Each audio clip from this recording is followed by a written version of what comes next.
할렐루야. 오늘 요한복음 21장 말씀에 보면 베드로와 제자들이 디베랴 호수에서 밤새도록 그물을 던졌지만 고기를 한 마리도 낚을 수 없었다고 이렇게 말씀이 시작이 됩니다. 베드로는 디베랴 호수에서 이미 잔뼈가 굵은 그런 어부의 모습입니다. 그래서 그 호수의 특징이라든지 또는 고기의 이동 경로라든지 고기가 잡히는 시간대를 너무나도 잘 아는 그런 전문가적인 어부라고 볼 수가 있는데, 그럼에도 불구하고 그런 전문가적인 어부들이 밤새도록 그물을 던졌지만 고기를 한 마리도 낚을 수 없었다는 것은 뭔가 이상해도 좀 많이 이상한 일이라고 우리가 생각할 수밖에 없는 거죠. 오늘 보면 14절 말씀을 보니까 예수님께서 제자들에게 나타나셨는데 벌써 세 번째라고 말씀하셔요. 무슨 말씀이냐 그러면 예수님이 십자가에 죽으시고 부활하신 다음에 부활체의 모습으로서 이미 예수님께서는 제자들에게 두 번의 모습을 그 이전에 보여주셨다는 것입니다. 예수님이 십자가에 못 박혀 죽으셨을 때는 정말 두렵고 떨림으로 인해서 그들이 도망을 가기도 하고, 무기력증에 빠져서 살고 있다고 해도 틀린 말은 아닐 수도 있는데, 그 예수님이 이미 죽었다가 살아나셨고요. 그리고 살아났다는 것이 소문만이 아니라 이미 자신들이 예수 그리스도의 부활하신 모습을 두 번이나 목격한 사람들이고, 그런 사람들이 지금 고향에 내려와서 한가하게 고기를 잡고 있다? 글쎄요, 이런 모습을 우리가 어떤 모습으로 이해해야 될지 좀 한번 생각해 봐야 될 부분입니다만, 적어도 예수님과 함께 있을 때는 함께 예수님 복음을 듣고 또 선교에 생명 걸고 선교하고자 그렇게 다짐했던 그런 제자들 아니었습니까? 그렇다고 봤을 때는 예수님이 부활 후의 모습의 제자들의 모습 역시 열심히 주님을 증거하는 그런 증인의 삶을 사는 것이 마땅한 모습이 아니었을까라는 생각을 개인적으로 하게 됩니다. 그럼에도 불구하고 베드로와 및 제자들은 고향에 내려와서 하나님의 뜻보다는 자신의 뜻과 의지를 드러내는 모습으로 살고 있지 않았나라는 생각을 하게 됩니다. 오늘 3절 말씀에 보니까 베드로가 이렇게 고백을 합니다. 나는 물고기 잡으러 가노라 라고 이야기를 하죠. 하나님이 주신 사명과 전혀 상관이 없는 길을 가고 있는 베드로의 모습을 우리가 엿볼 수 있지 않습니까? 하나님의 뜻과 의지가 아닌 자신의 생각과 그런 의지로 이어진 이 베드로의 행동, 그 제자들의 행동의 결과물이 성경에 분명히 나와 있습니다. 뭐라고 나와 있냐 그러면 아무것도 잡지 못하였다라고 말씀하고 있습니다.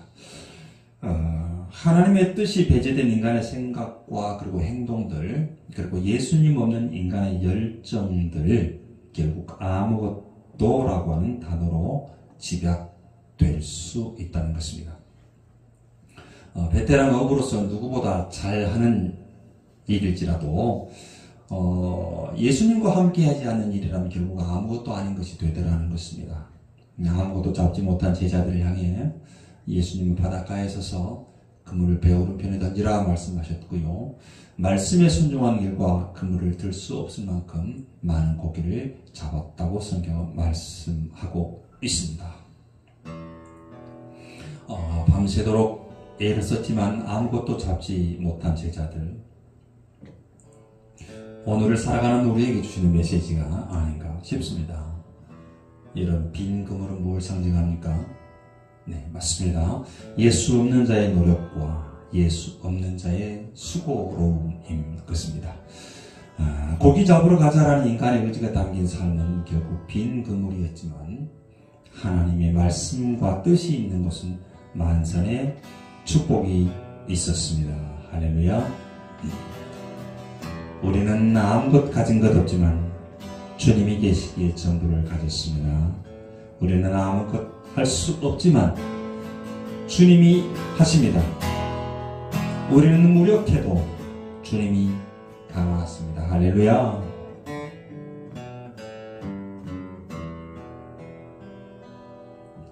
나 아무것 없어도 주님이 있고, 나 아무것 할 수 없으나 주 하시네. 나 무력해도 주는 강하시며, 나 모든 건 모르나 주는 다 아시네. 나 어두울 때 주비 되시고, 나 어디 가야 좋을지 모를 때 주 나의 빛 되시니, 나 슬픔에 잠기어 낙심될 때 선하신 주의 발 날 붙드시니, 빈 그물 같은 우리의 모습이고 우리의 삶이지만 모든 것 되시는 예수님으로 인해 우리는 이미 충만한 삶임을 믿습니다. 할렐루야. 나 어두울 때 주비 되시고, 나 어디 가야 좋을지 모를 때 주 나의 빛 되시니, 나 슬픔에 잠기어 낙심될 때 선하신 주의 발 날 붙드시니,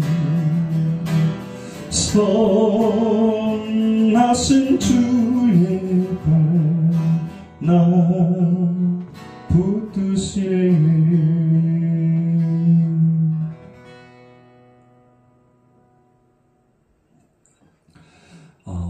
오늘 본문을 통해서 베드로는 두 번의 놀라움을 경험을 하게 되죠. 첫째는 밤새도록 그물을 던졌지만 한 마리의 고기를 낚을 수 없었던 그 첫 번째 놀라움을 경험하게 되고요.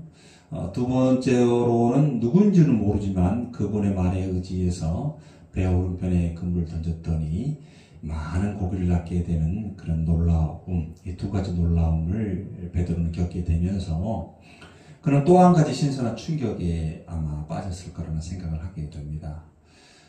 인간의 어떤 경험과 인간의 기술의 어떤 그 한계점, 그런 것으로 통하지 않는 어떤 그런 하루를 그는 보내면서 자신의 한계점을 분명히 찾는 그런 시간이었다라고 생각이 들어지는데요. 그때 주님이시다라고 하는 요한의 소리를 베드로는 듣게 되고요. 그 소리에 깜짝 놀라서 뭐 이것저것 재보지도 않고 바다에 뛰어들어서 예수님께 뛰어갔습니다. 물론 배가 육지까지 가기 위해서는 약 100여 미터의 어떤 거리가 남았음에도 불구하고 베드로는 예수님을 향해서 바다에 뛰어들었고 그리고 예수님께 뛰어갔습니다. 뭐 인간적으로 생각하면 좀 염치 없는 어떤 모습이라고 생각할 수 있을 것 같아요. 예수님 생전에 예수님을 모른다고 부인했던 베드로였고, 또 뭐 저주까지 할 정도로 어떤 베드로의 모습이었는데, 예수님이 나타나자마자 뛰어가서 반갑게 이런 모습을 보이는 베드로의 모습은 아마 저라면 예수님의 눈을 좀 피하기도 하고 좀 면목이 없을 것 같다는 생각이 들기도 합니다. 그런데 말입니다. 우리가 하나님께 범한 죄 때문에 하나님을 멀리해야 하고 하나님을 피해야 한다면 과연 얼마나 우리가 하나님과 함께 할 수 있을까? 한순간도 하나님과 함께 하지 못할 거라는 생각을 하게 되는데요. 내가 잘했을 때만 비로소 주님께 다가갈 수 있다면 우린 절대로 하나님께 다가갈 수 없을 것입니다. 왜냐하면 우린 실수투성이고 죄로 가득한 인생이기 때문입니다. 달려온 베드로를 맞이하신 예수님, 베드로야, 너 왜 그랬어? 그렇게 말씀하시면서 베드로의 지난 과오를 들추면서 책망하거나 질책하지 않으셨습니다. 성경 말씀해 보니까 예수님께서 손수 생선과 떡을 준비하시고 인자한 목소리로 밥 먹자라고 말씀하셨습니다. 예수님께서는 과거의 베드로의 모습을 보지 않으시고 지금 현재 예수님을 찾아 달려와준 베드로의 모습을 보신 것입니다. 중요한 것은 잘못 있는 그대로의 모습으로 주님께 달려가는 것입니다. 아담은 죄를 범하고 여호와 하나님의 눈을 피해서 숨었지만 베드로는 자신의 부끄러운 죄가 있음에도 불구하고 예수님께 달려갔습니다. 여러분, 잘해도 주님께 달려가고 잘못해도 주님께 달려가고 넘어져도 주님께 달려가고 죄 지어도 주님께 달려가야 합니다. 베드로는 바다에 뛰어들었지만 우리는 바다가 아닌 불구덩이에 뛰어드는 한이 있더라도 예수님과의 거리를 좁혀야 합니다. 죄로 가득한 우리의 모습일지라도 그럼에도 불구하고 우리를 안아주시며 다정한 목소리로 사랑하는 아들아 밥 먹자, 사랑하는 딸아 밥 먹자라고 말씀해 주시는 주님이 바로 우리 예수님이시기 때문입니다. 우리의 추한 모습임에도 그럼에도 불구하고 우리를 안아주시는 예수님이시기 때문입니다. 할렐루야. 그럼에도 불구하고 날 사랑하시는 내 하나님의 사랑 나의 모든 걸 덮고 그럼에도 불구하고 날 안아주시는 내 하나님을 부를 때 아버지라 부르죠. 그럼에도 불구하고 날 사랑하시는 내 하나님의 사랑은 나의 모든 걸 덮고 그럼에도 불구하고 날 안아주시는 내 하나님을 부를 때 아버지라 부르죠. 마음속에 어려움이 있을 때 마음속에 어려움이 있을 때 마음속에 어려움이 있을 때 주님 내게 먼저 오사 내 마음을 얹고 주님 앞에 나아올 수 없을 때 주님 앞에 나아올 수 없을 때 주님 앞에 나올 수 없을 때 주님 날 먼저 안으시네. 그럼에도 불구하고 날 사랑하시는 내 하나님의 사랑 나의 모든 걸 덮고 그럼에도 불구하고 날 안아주시는 내 하나님을 부를 때 아버지라 부르죠. 자신의 부끄러움에도 불구하고 예수님께 달려간 베드로처럼 늘 넘어지고 실수투성이고 죄로 가득한 우리지만 그럼에도 불구하고 우리를 받아주시고 사랑으로 알아주시며 밥 먹자 말씀해 주시는 주님을 바라보며 우리의 있는 모습 그대로 달려가는 어린아이 같은 우리가 되기를 소원합니다. 할렐루야.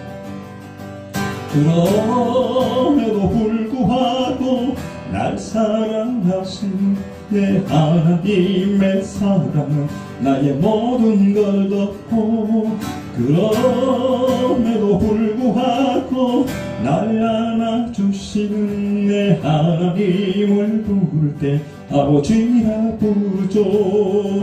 내 하나님을 부를 때 아버지라 부르죠. 내 하나님을 부를 때 아버지라 부르죠.